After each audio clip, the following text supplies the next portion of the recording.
My name is Vincent Piazza. I'm an actor and I'm also a co-chair of the Young Lions Committee. The 2020 Young Lions Fiction Award finalists include Steph Cha for Your House Will Pay, Julia Phillips for Disappearing Earth, Kiley Reid, Such a Fun Age, XUAN-JULIANA Wang for Home Remedies, and Bryan Washington for Lot.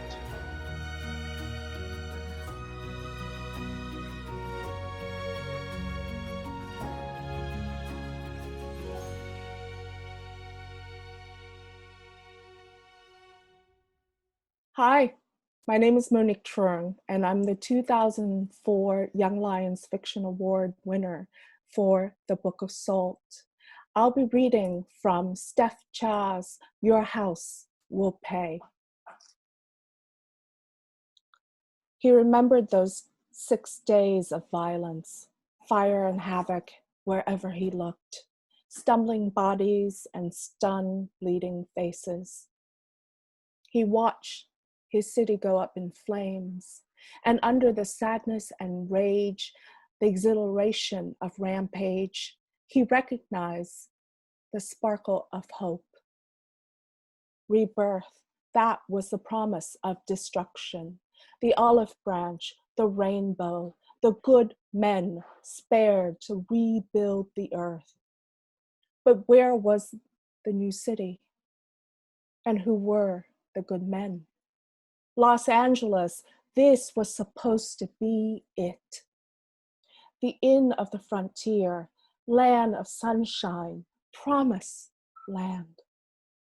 Last stop for the immigrant, the refugee, the fugitive, the pioneer. It was Sean's home, where his mother and sister had lived and died. But he had left, and so had most of the people he knew. Chased out, priced out, Native children living in exile. And he saw the fear and rancor here in the ones who'd stayed. The city of good feeling, of tolerance and progress and loving thy neighbor, was also a city that shunned and starved and killed its own. No wonder was it that it huffed and heaved, ready to blow. Because the city was human, and humans could only take so much.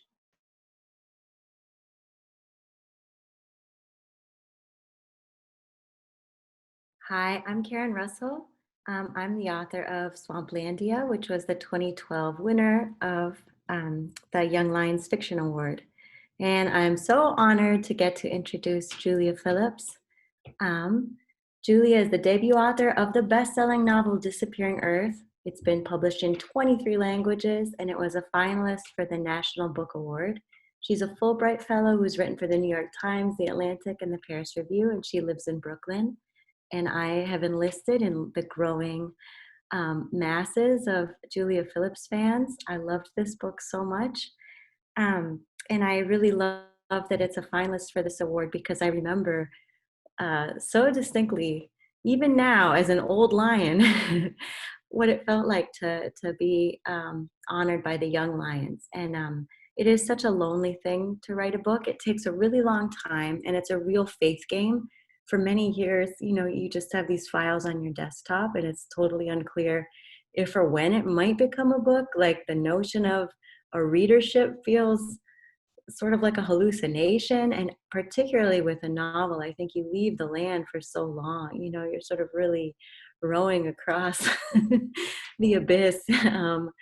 And to see the way that this book has come together, it is so structurally brilliant. It tells the story of a community, and you go from feeling maybe like a foreigner yourself in this world, this remote Russian peninsula of Kamchatka, to feeling like an intimate of these people and implicated in its dramas.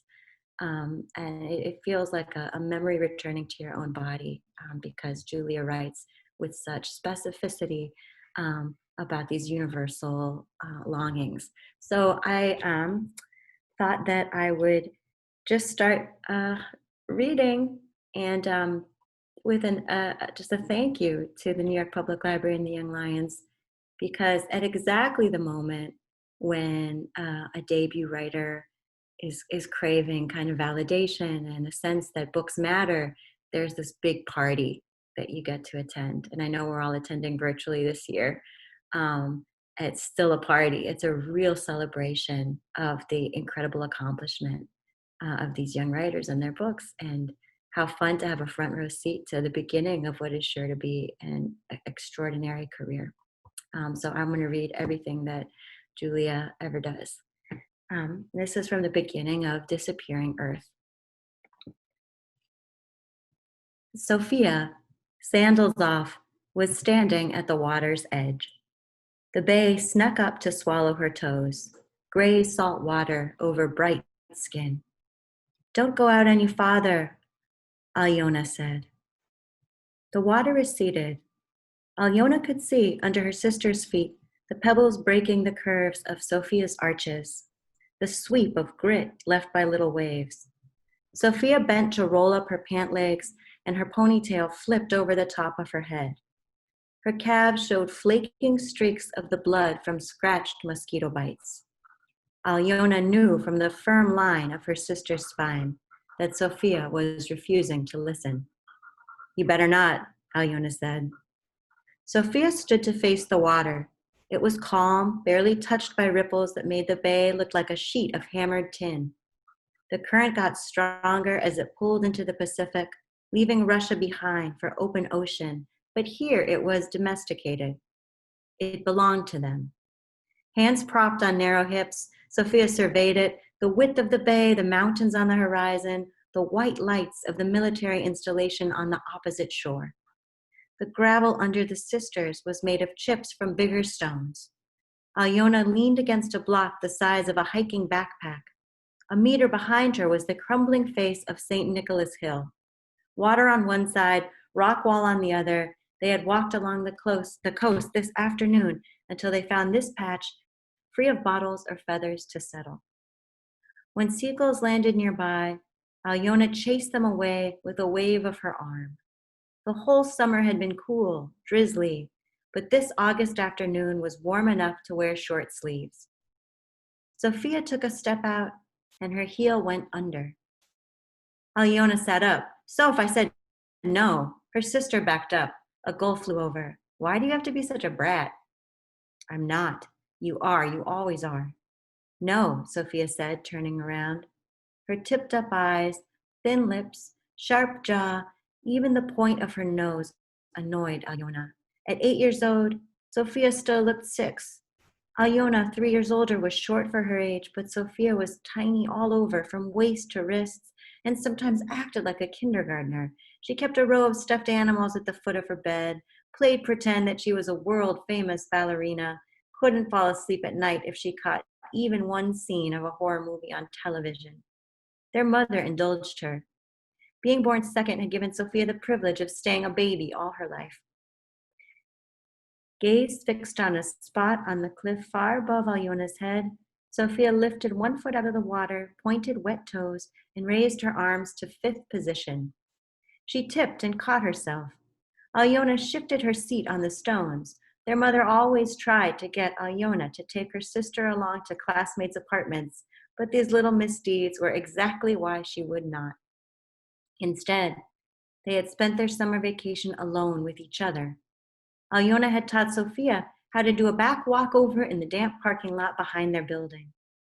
In July, they took the bus 40 minutes to the municipal zoo, where they fed candy through the cage to a greedy black goat. Its slitted pupils swiveled in its head. Later that afternoon, Alyona pushed an unwrapped milk caramel through a chain-link fence to a lynx, which hissed at the sisters until they backed away.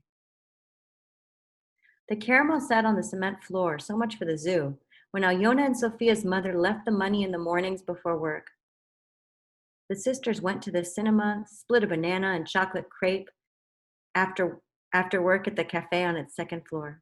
Most days, though, they hung around the city, watching rain clouds gather and the sunlight stretch out.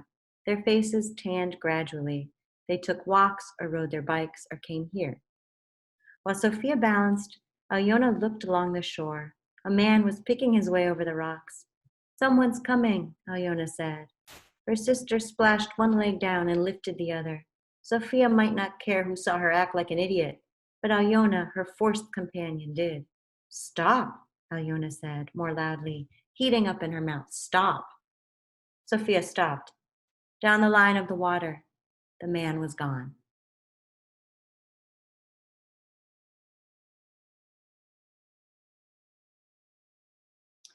Hi, I'm BRIT BENNETT, and I was a finalist for the Young Lions Fiction Award in 2017 for my debut novel, The Mothers. It's so exciting to be nominated for this award, which aims to introduce new writers, new prominent writers who are emerging into the fiction world. And it's so exciting for me now to be on the opposite side of it and be able to help support these emerging fiction writers and to celebrate their amazing work. It's particularly exciting for me to be able to introduce Kiley Reid's Such a Fun Age, which has been on the New York Times bestsellers list for many, many weeks. And in addition to that, was recently longlisted for the Man Booker Prize. Such a Fun Age is a striking and surprising debut novel from an exhilarating new voice. It's a page-turning and big-hearted story about race and privilege set around a young Black babysitter, her well-intentioned employer, and a surprising connection that threatens to undo them both. This is Kiley Reid's Such a Fun Age. Alex told Amira she could take the wine glass into the bathroom with Briar, that she did it all the time. She hadn't eaten since lunch. She'd lost 5 pounds since her loving and supporting intervention. And as she sipped her glass of wine, cleaned up toys from the kitchen table, and listened to Amira give Briar a quick bath, she sensed those lax and wonderful feelings of decorum leaving her body. She lit 2 candles on the kitchen counter. She turned on a playlist with Fleetwood Mac and Tracy Chapman. And as she turned off the bright kitchen lights and left the chandelier blushing over the table, Alex recognized that she was very much courting her babysitter. But the evening reminded her of Fridays with Rachel, Jody, and Tamra. She hadn't poured a glass of wine for another woman in months. Amira emerged with a few picture books beneath her arm, a glass half full, and Briar in tow, changed into her pajamas and wrapped in her tattered white blanket. Amira stopped at the kitchen counter and took another sip of her wine. "This is really good," she said. "I like it too." From the table, Alex held up her glass and looked at the color. In her other arm, Catherine was receiving a bottle, which Alex administered with one hand. "Are you a wine person or no?" "I mean, I like it," Amira said. She set her glass at the other end of the table, then took the books from underneath her arm and set those down too. "But I'm used to drinking like boxed wine, so yeah, I'm no connoisseur." There were moments like this that Alex tried to breeze over, but they got stuck somewhere between her heart and ears. She knew Amira had gone to college. She knew Amira had majored in English. But sometimes, after seeing her pause songs with titles like Dope Bitch and Y'all Already Know, and then hearing her use words like connoisseur, Alex was filled with feelings that went from confused and highly impressed to low and guilty in response to the first reaction. There was no reason for Amira to be unfamiliar with this word, and there was no reason for Alex to be impressed. Alex completely knew these things, but only when she reminded herself to stop thinking them in the first place.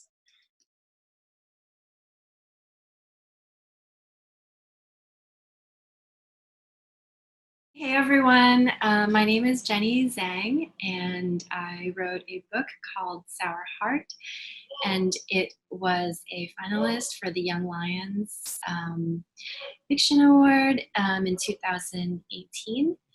It was really special to be nominated for the Young Lions Fiction Award because I grew up in New York, in Queens, and I would always go to the public library. And, you know, it was my babysitter and my best friend growing up. So it meant a lot to have that honor, and it's really hard to be a young fiction writer, to be an emerging fiction writer. So any kind of attention and support is always tremendous. So I'm really happy to be here. I'm going to be introducing you guys to Home Remedies by XUAN.JULIANA Wang. This book, there are stories of love, family, and friendship. There are voices, faces, and stories of a new generation never before captured between the pages in fiction. And what sets these stories apart is Wang's surprising imagination and ability to capture the innermost thoughts of her characters with astonishing empathy, as well as the contradictions of the modern immigrant experience in a way that feels almost universal. So you can see that it's a great book. And I'm going to read an excerpt from Home Remedies. This is from Days of Being Mild. We are what the people call beipiao, a term coined to describe the 20-somethings who drift aimlessly to the northern capital, a phenomenal tumble of new faces to Beijing. We are the generation who awoke to consciousness, listening to rock and roll, and who fed ourselves milk, McDonald's, and box sets of Friends. We are not our parents with their loveless marriages and party-assigned jobs, and we are out to prove it. We come with uncertain dreams, but our goal is to burn white hot, to prove that the Chinese too can be decadent and reckless. We are not good at math or saving money, but we are very good at being young. We are modern day May 4th era superstars, only now we have MacBooks. We read Kerouac in translation. We are marginally employed and falling behind on our filial piety payments. So we're cool. Who is going to tell us otherwise?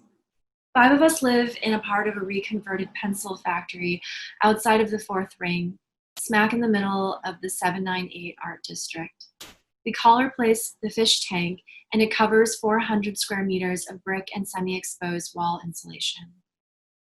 Before it became our home, it used to function as the women's showers for the factory workers.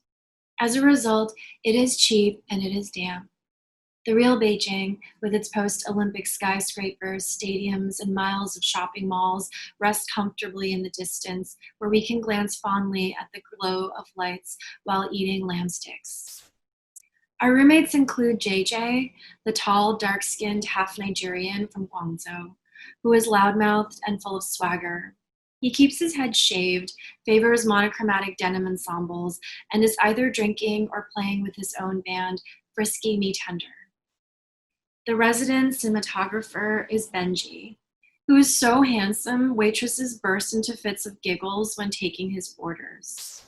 He is working on a series about migrant workers whom he dresses in designer labels. Benji, whose Chinese name we've forgotten, was renamed by his white girlfriend, Sarah, a former research scholar who has since found it impossible to leave. Sarah, with her green eyes and blonde hair, speaks with an authentic, marbled, northeastern Chinese accent, and somewhere along the line, she became one of us as well. There's Gangzi from Wenzhou, the photographer who shoots product photos of new consumer electronics, as well as an ever-rotating roster of models from Russia and Hong Kong. Some of them keep us company when they are sufficiently drunk. Then there's me. And I'm short, like Gangzi, but sometimes I can't help but feel like someone accidentally photoshopped me into this picture. I'm a so-called producer, and what that really means is I just have more money than the rest of them. Actually, my dad does. My family's from Chongqing, where my dad made a fortune in real estate and has more money than he can spend. After I dropped out of the Beijing Film Academy, I've been hiding from my dad for more than a year and living off the money I got from selling the BMW he gave me. I said I tried to make it as a filmmaker, but I'm low on talent. Lately, I've been watching a lot of porn.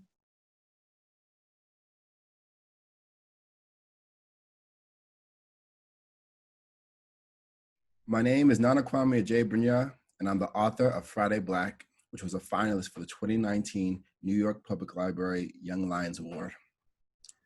In the spirit of memory, I'd like to draw attention to this thing around my neck, which is a before-time relic known as a tie. It had literally no utility at all, except to make you feel a little less comfortable than you might have felt without it. That's right. In the before time, people were so comfortable, they did things like ties to mitigate their joy.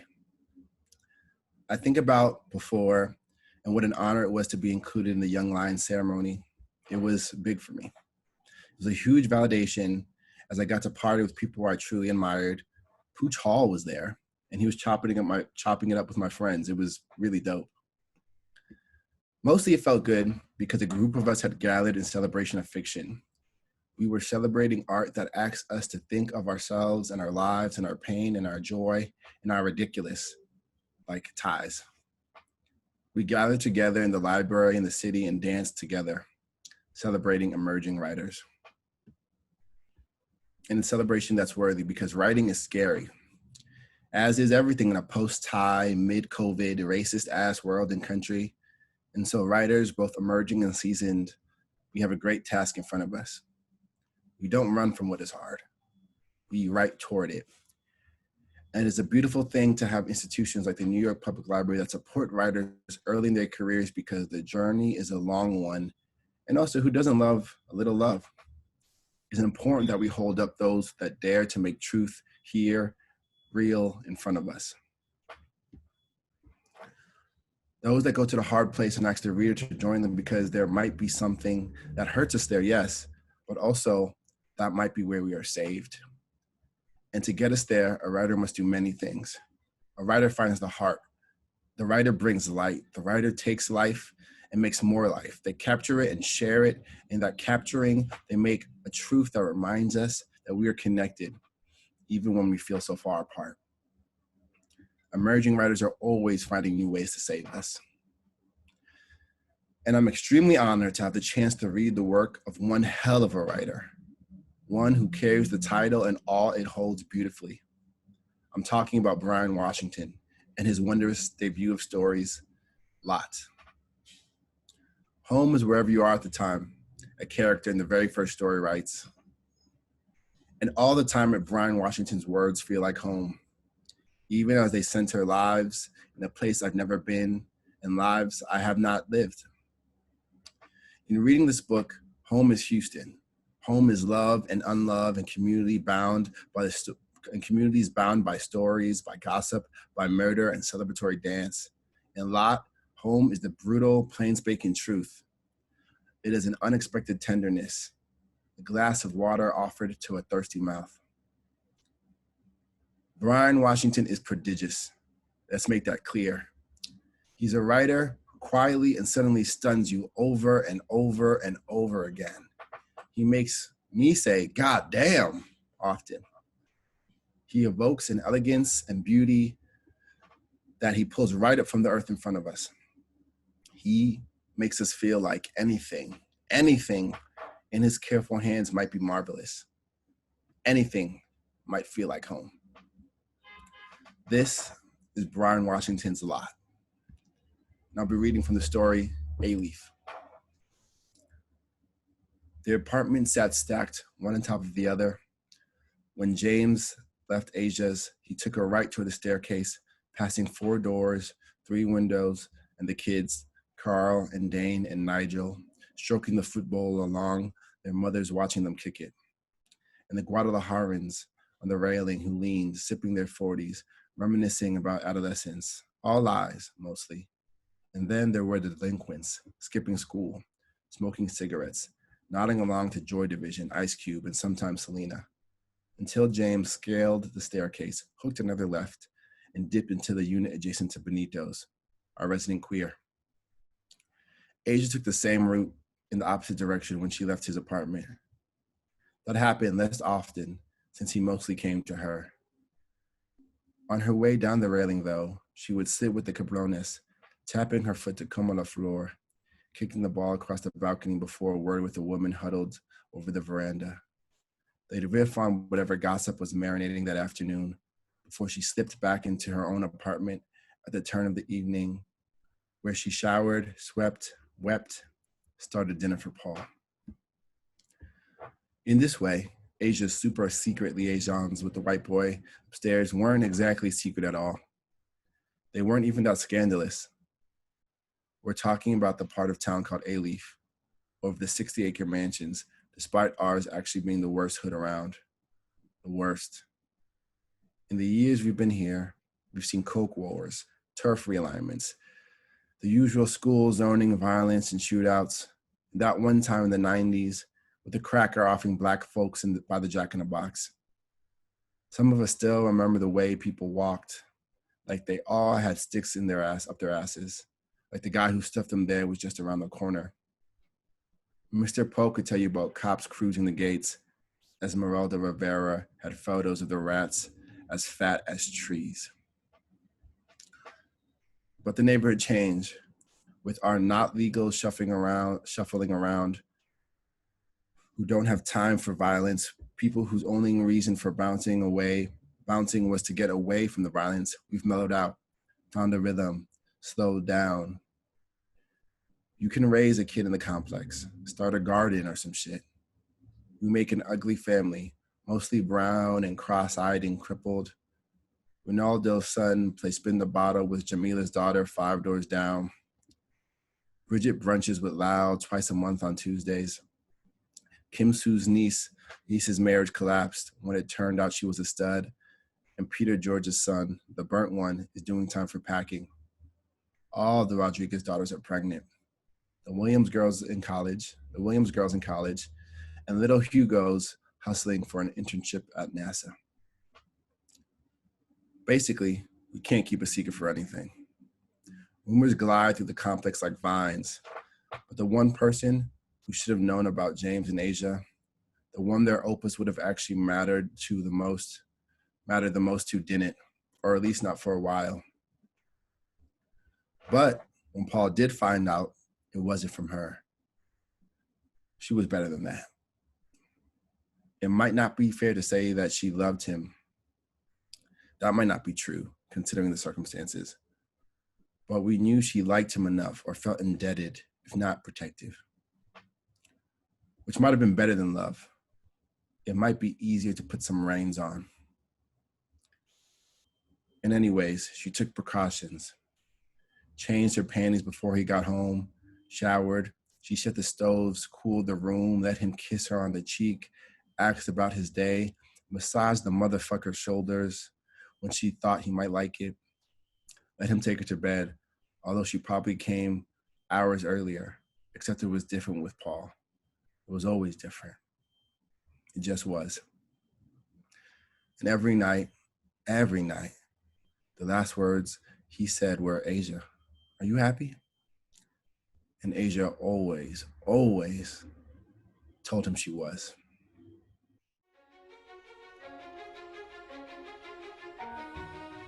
My first job was at the Van Nuys branch of the LA Public Library.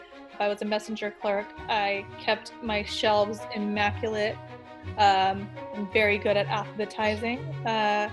And I love that job. I worked there as a high school student because I just wanted to be around books. I have a lot of sharp memories, actually in more recent years, of going to the library. It always feels so special every single time. Now I've been in New York for about 15 years, and still every time I go, it feels like the most, special thing in the world. I think it's the lions outside. It makes it feel very, very special every single time. The architecture is so wonderful. Every room is a mystery. I think that it's just like a universal thing where you just like feeling hidden, and like in between stacks is a really good place to have your own thoughts. And so the library was great because I could feel alone without being alone. Yeah, all those pages in between us. This award means so much to me because I grew up in libraries. Like many immigrant kids, I was just dropped off at the local library after school, and I used to stay there until my parents could pick me up from work. I learned English that way. So much of my life happened in my local library. I think that what turned the tide, so to speak, for me was the Houston Public Library system and the generosity of the folks that worked there. The library was like a place that you could go and you could just sort of exist amongst a lot of different communities coming together to be recognized amongst folks who are doing that at such a high level and with such care and thoughtfulness for the worlds that they're approaching, and the ones that they're adjacent to, and the ones that they're creating, I feel like means a good deal. Well, then I'm assuming it must mean a lot to you that you've won this year's Young Lions Fiction Award. Yeah, that's pretty. Oh shit! Can I swear on here? Oh wow! Congratulations! Oh, fucking hell! Oh yeah, thank you. Good. We wanted a live, raw reaction, and I'm gonna imagine you'd have probably like a 30 or 40-second round of applause, and you'd walk up to the stage in a normal year, and then we'd like you to say a few words about winning. You have won. I don't know that. Well, the first thing that I would say is thanks to the organization. I suppose. After shit and like fucking out, like all of the exhibitions. I would say thank you for the honor. I say thank you for the recognition. Thank you for taking the time with the work. I would say thank you to the other nominees. I'd say thanks to my cohort, because it doesn't, what I said 2 minutes ago does not change. Like every single person that was nominated this year and folks who were nominated in past iterations are doing the work of furthering what contemporary literature can be and does look like. So while I may be winning the award this particular year, I do think that it is an honor to have been nominated in this particular cohort and to be a part of that lineage. And I'd also say thank you to my team over at Riverhead Books, and specifically Laura Percy-Seppi, my publicist Ashley Garland, my publicist's assistants Raven Ross currently, and Minjung Kim previously, and thanks to my agent Danielle Bukowski. Yes, congrats, man. Super proud. I think that you deserve every piece of this. I read your work and feel inspired, and I know you've inspired so many people. I've given your book to my students. Congrats on all of this. You deserve it completely. Huge congrats, bro. Excellent. This is exciting, Bryan. I'm so happy for you, and congratulations. I can't wait to see what you're doing next. Thanks so much. Yeah, it's a good feeling.